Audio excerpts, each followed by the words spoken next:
for my topic today, I'm going to be talking about code switching. Code switching is the act of alternating between two or more languages, dialects, and regionalism in a conversation. Some reasons why people code switch. In this article, 5 Reasons Why We Code Switch by Matt Thompson, a writer for NPR.org, Thompson says these reasons are that our lizard brains take over, or pretty much inadvertently shifting languages without being aware of it. The second reason being to fit in with a culture or a group of people. The third being wanting to get something, an example would be Thompson says like how people from the outside of the South will pick up y'all in order to get better tips or responses from customers. The fourth reason is to say that something is in secret. The fifth reason is to kind of help convey a thought. Of course, there are plenty of other more reasons. It can just be like interjection, being empathetic, kind of requesting something. Code switching is commonly seen in individuals who speak multiple languages. Now, people mostly relate code switching and languages outside English. However, it's actually common to hear people switch between dialects in the English language. For example, one may speak formal standard English at work, but once they're at home, they may speak Southern American English that was personal. In the article, How Code Switching Explains the World by Gene Dempe, a writer for also NPR.org, he writes, in January 2009, then President-elect Obama went to Ben's Chili Bowl, a famous eatery in a historical black DC neighborhood. When the black cashier asked him if he needs any change, Obama replies, now he's straight. This is just a few of the many code switching encounters that we may not be aware of. So let's talk about code switching in the RGV. It's a way I relate to it more personally. In the Rio Grande Valley, the non-official language is used heavily. This would be Spanglish, which is a hybrid of English and Spanish. We got some examples down here, like pero like, estás ready, no sé how. You see like how they combine some English language words and some Spanish terms together to kind of convey messages. Examples I see here are Googlier, which is just Google, and Levelier, sorry for my mistranslation. These two basically just level up to level up. I mean, basically they translate to leveling up in gaming or just trying to Google. This isn't really proper English nor Spanish. So the phenomenon that's going on here is that words that are common in English and Spanish language, and due to the unique locations that we may be in, allows for such words to be created. Now, is this a good or a bad thing? Spanglish outside the Rio Grande Valley may vary depending on the region or regionalism. Spanglish is unique outside the valley and Mexican border towns, so cohesion of Spanglish begins to wear thin. It's a great way to get by in places such as McAllen and Brownsville, especially when working at retailers and grocery stores, but it doesn't have much use to the rest of the country. This may result in the spread of improper use of both languages. Now here's some good aspects of Spanglish. Positives of this non-official language are that people will be able to connect the bridge of communication and some culture. This could enable more participation in the school setting as well. Many students from Mexico attend schools in the RGV. Code switching is most apparent in this sort of setting as well. So I bring forward this argument is if code switching can cause the spread of improper use of languages.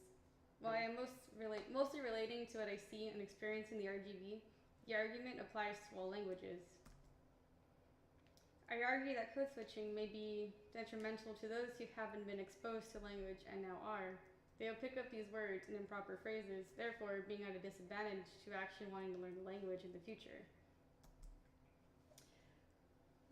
Code switching can be a bridge connecting two cultures together. There's also that disadvantage of losing out on the entirety of the culture. Taken from the article, Strengths and Weaknesses of Code Switching by Khalifa Al-Jondi, she writes, language is the property of the group. Bilingualism is a property of the individual. Individual use of two languages supposes the existence of two different language communities. However, it does not necessarily mean that a bilingual person is fluent in languages and that bilingual means literacy in two language. So this is what I'm getting at, is that there's a loss of culture in literacy. What this means is that bilinguals and multilinguals may be able to fluidly change languages in a conversation, though it doesn't mean that they'll be fluent in a literary way. This is especially seen in a classroom setting where children are exposed to other languages that they may later drift away from. With every generation where code switching is apparent, language loses its pureness. More on Aljandi's article, she writes, in regards to code switching in the classroom, when the teachers or students are code switching, they sometimes mix between two languages grammar, and this seems like a weak point for both languages.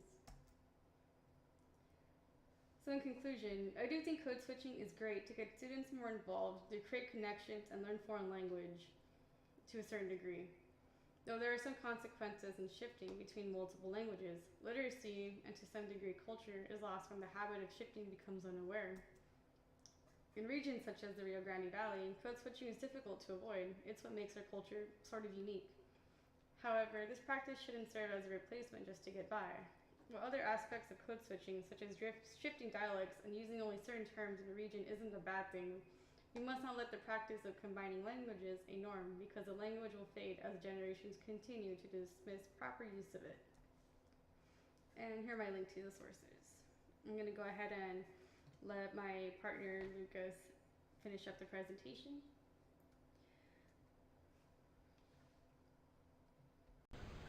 Hello, my name is Lucas Zamora. I'd like to formally thank Shelby for agreeing to be my partner on this project.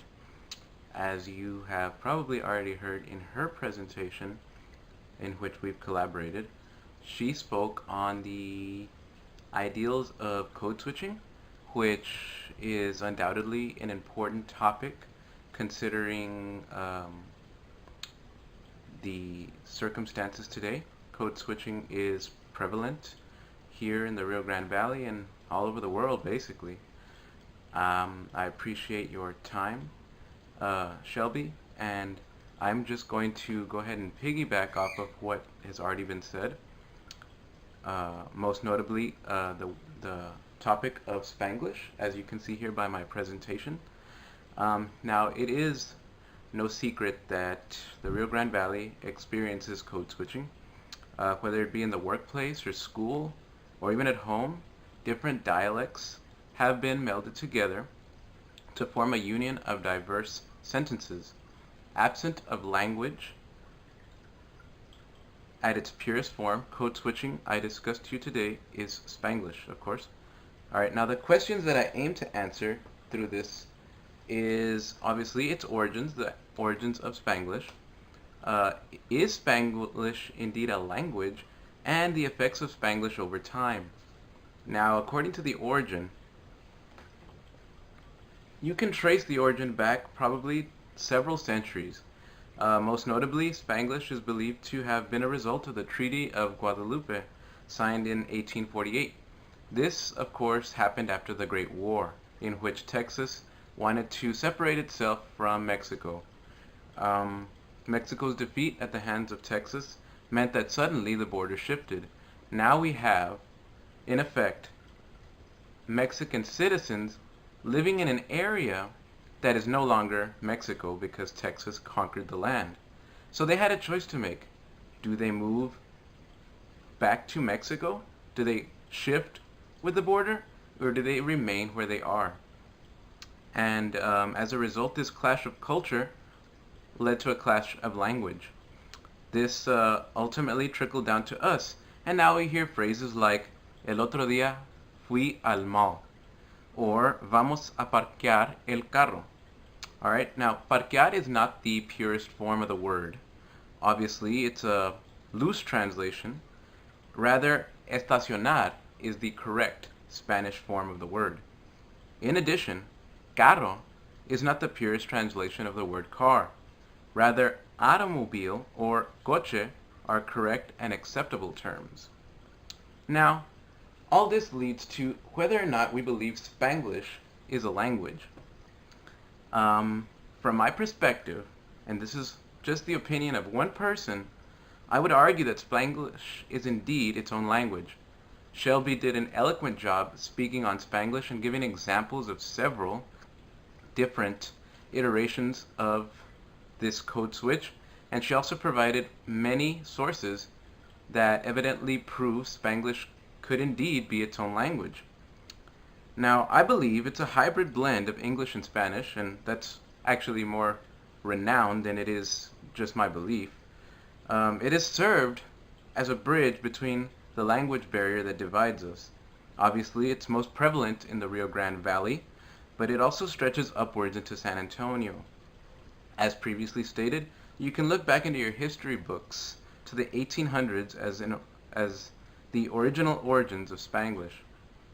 So that will inevitably lead to this third and final topic, the effects of Spanglish. Now, Spanglish, in my opinion, and this is just me being opinionated, I believe it is killing Spanish as a pure language because it incorporates shards of English into its vernacular, as previously stated. While we have broken ground on a blended language, Spanish in its purest form suffers as a result. It has been widely recognized as a progressive step in language, that is, Spanglish.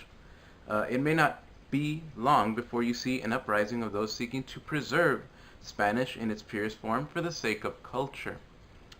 Spanglish, for the most part, has manifested itself into a subculture in this new generation, and only time will tell if it will in fact coexist among Spanish, or if it will seek to supersede Spanish in its purest form.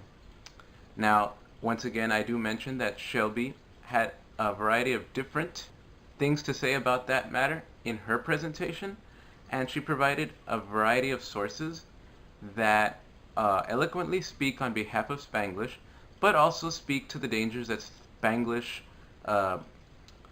presents to the Spanish-speaking community. So, in conclusion, I would like to say that Spanglish is indeed a stepping stone. It's progressive. I believe that it serves a very good purpose, and as of right now, I don't see it going away. It really isn't a problem in my eyes. There are far more bigger issues to deal with than this idea of code switching known as Spanglish. Far more, issues that we have right now than whether or not people speak proper Spanish. But there are those that would argue it is a problem. Thank you very much for your time. Once again, my name is Lucas Zamora, and I partnered with Shelby, and I appreciate her efforts on her video. Thank you.